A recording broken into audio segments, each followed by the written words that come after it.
Assalamualaikum warahmatullahi wabarakatuh. Nama saya Husnul Khotimah, NIM 931201519 dari kelompok 1 yang akan mereview dari kelompok 8 yang berjudul bentuk-bentuk eksekusi dalam sengketa ekonomi syariah. Yang pertama yaitu pengertian eksekusi. Eksekusi berasal dari kata eksekuti yang artinya melaksanakan putusan hakim. Menurut Yahya Harahap, eksekusi adalah tindakan hukum yang dilakukan oleh pengadilan kepada pihak yang kalah dalam suatu perkara yang merupakan aturan tata cara lanjutan dari proses pemeriksaan yang berkesinambungan dari keseluruhan proses hukum atau peraturan. Berikutnya yaitu jenis-jenis eksekusi. Jenis eksekusi yang pertama yaitu membayarkan sejumlah uang. Eksekusi pembayaran sejumlah uang adalah eksekusi di mana jika seseorang enggan dengan sukarela memenuhi isi keputusan ketika ia dihukum untuk membayar sejumlah uang. Jika sebelum putusan dijatuhkan telah dilakukan sita jaminan, maka secara otomatis menjadi sita eksekutorial. Eksekusi ini dilakukan dengan cara melelang barang-barang milik pihak yang kalah sehingga bisa mencukupi jumlah uang yang harus dibayarkan menurut putusan hakim. Jenis yang kedua yaitu eksekusi untuk melakukan suatu perbuatan. Eksekusi ini melakukan suatu perbuatan jika seseorang dihukum akan melakukan suatu perbuatan. Ternyata ia tidak melakukannya, maka pihak yang menang memiliki wewenang untuk meminta pertolongan pada ketua pengadilan untuk mengeksekusinya agar kepentingan didapatkan.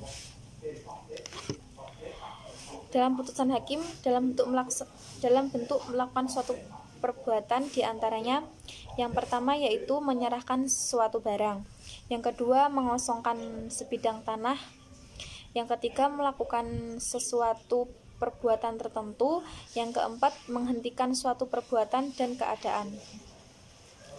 Yang ketiga yaitu eksekusi real. Tidak diatur dalam HIR namun bila praktik banyak dilakukan. Eksekusi real hampir sama dengan ketentuan eksekusi untuk melakukan suatu perbuatan kepada pihak yang kalah.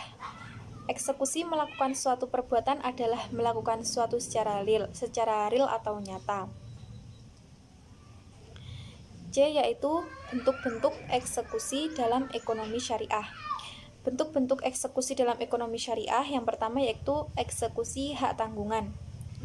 Eksekusi hak tanggungan menurut Lilawati Mulyono adalah hak tanggungan adalah hak jaminan yang dibebankan pada hak atas tanah sebagaimana dimaksud dalam Undang-Undang Pokok Agraria. Untuk pelunasan utang tertentu yang memberikan kedudukan yang diutamakan kepada kreditur tertentu terhadap kreditur-kreditur yang lain. Yang kedua yaitu eksekusi putusan arbitrase. Pada umumnya, putusan arbitrase dilaksanakan secara sukarela. Namun, apabila tidak dilaksanakan secara sukarela, maka eksekusinya akan dilaksanakan oleh pengadilan agama atau mahkamah syariah meliputi tempat di mana putusan arbitrase diputuskan. Yang ketiga yaitu eksekusi jaminan fidusia. Fidusia memiliki arti sebagai penyerahan hak milik atas dasar kepercayaan memberikan kedudukan kepada debitur untuk tetap melaksanakan barang jaminan, walaupun hanya sebagai pinjaman pakai untuk sementara waktu atau tidak lagi sebagai pemilik. Yang keempat yaitu eksekusi hipotek kapal laut. Hipotek kapal laut adalah hak kebendaan atas kapal yang dibuka atau didaftarkan, diberikan dengan akta otentik guna menjamin tagihan utang. Yang terakhir yaitu hak jaminan resi gudang. Resi gudang merupakan badan usaha berbadan hukum yang mendapat persetujuan badan pengawas untuk melakukan penatausahaan resi gudang dan definitif resi gudang yang meliputi pencatatan, penyimpanan, pemindah bukuan kepemilikan, pembebanan hak, jaminan, laporan, serta penyediaan sistem jaringan informasi. Mungkin itu saja yang dapat saya sampaikan. Kurang dan lebihnya saya mohon maaf. Wassalamualaikum warahmatullahi wabarakatuh.